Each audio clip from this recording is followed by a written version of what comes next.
किसी भी काम में जब निराशा हाथ लगे तो उस टाइम खुद को संभालना बहुत मुश्किल हो जाता है और फिर हम तुरंत ऐसे फैसले ले लेते हैं जो हमारे प्रेजेंट के लिए और फ्यूचर के लिए बिल्कुल ठीक नहीं होते।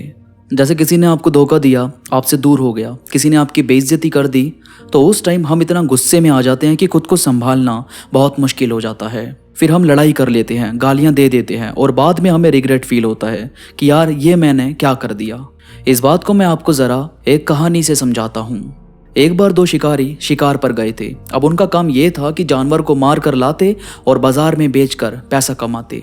तो एक दिन जब दोनों गए हुए थे तो एक शेर ने एक शिकारी पर हमला कर दिया और उसे मार दिया, और उसे मारकर शेर जो है भाग गया।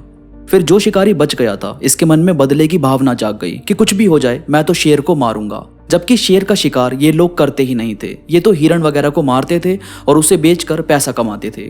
पर जब शेर ने इसके दोस्त को खा लिया तो इसने कहा कि मैं तो शेर को ही मारूंगा। अब शेर भी डर गया कि भाई उल्टी खोपड़ी गाय कहीं मुझको ही ना मार दे, तो शेर जाकर छुप गया। अब शेर पूरे 2 दिन तक अपनी गुफा से बाहर नहीं निकला। वो जानता था कि 2 दिन तो लगेंगे इसका गुस्सा शांत होने में। 2 दिन बाद शिकारी जंगल में घूम रहा था तो उसे एक अजगर ने घेर लिया, उसे हर तरफ से घेर लिया। और ये सब उसी शेर ने देखा और वो पास आया और अजगर के ऊपर पंजा मारकर शिकारी को आजाद कर दिया। अब ये शिकारी बच गया। शिकारी के हाथ में बंदूक थी पर उसने गोली नहीं चलाई, क्योंकि वो ये समझ गया था कि उसके दोस्त की जो जान गई है वो इस वजह से गई थी क्योंकि शेर डर गया था कहीं वो लोग उसी को ना मार दें। इसी वजह से शेर ने उसके दोस्त को मार दिया, पर इसी शेर ने इसकी जान भी बचाई। अब भाई अगर यही शेर इसे पहले दिखा होता तो ये बिना सोचे या तो अजगर के हाथों खुद को मारना पसंद करता या फिर अजगर से छूटने के बाद उसी शेर को मार देता। क्योंकि हमारे साथ जब कुछ बुरा होता है तो हम खुद के नुकसान को नहीं सोचते कि हमें कौन मार रहा है या क्या कर रहा है। हम बस ये सोचते हैं कि हमारा चाहे जो मर्जी हो, बस जिसने हमारे साथ गलत किया उसका नुकसान भी होना चाहिए। और इसी सिचुएशन में खुद को 2 दिन तक शांत रखना बहुत जरूरी होता है। अगर आपने 2 दिन खुद पर काबू रखा, 2 दिन खुद को समझाया, तब जाकर आपका दिमाग सही तरह से काम करना शुरू करेगा और आप जो फैसला लोगे वो ठीक होगा।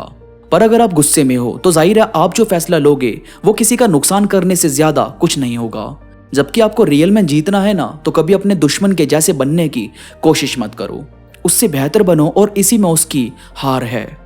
आपकी जीत होगी खुद को सही रास्ते पर ले जाकर वो मुकाम हासिल करने में जिसके सामने वाला बस सपने ही देखता है। तभी तो उसकी आंखें फटी की फटी रह जाएगी कि हाय ये सब क्या हो गया। तो कुछ गलत मत सोचो, खुद को शांत और पॉजिटिव रखो। हर किसी को मौका मिलता है, हर किसी का वक्त आता है। आपका भी 200% आएगा। अगर अभी थोड़ा सा डाउन भी चल रहा है तो थोड़ा सब्र रखो, निकल जाओगे।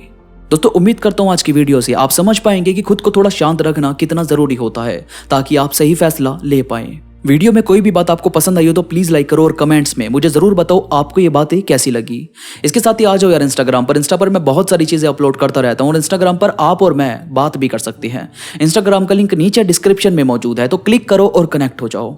तो अभी के लिए बस इतना ही। मैं मिलूंगा आपसे नई वीडियो के साथ, तब तक के लिए धन्यवाद।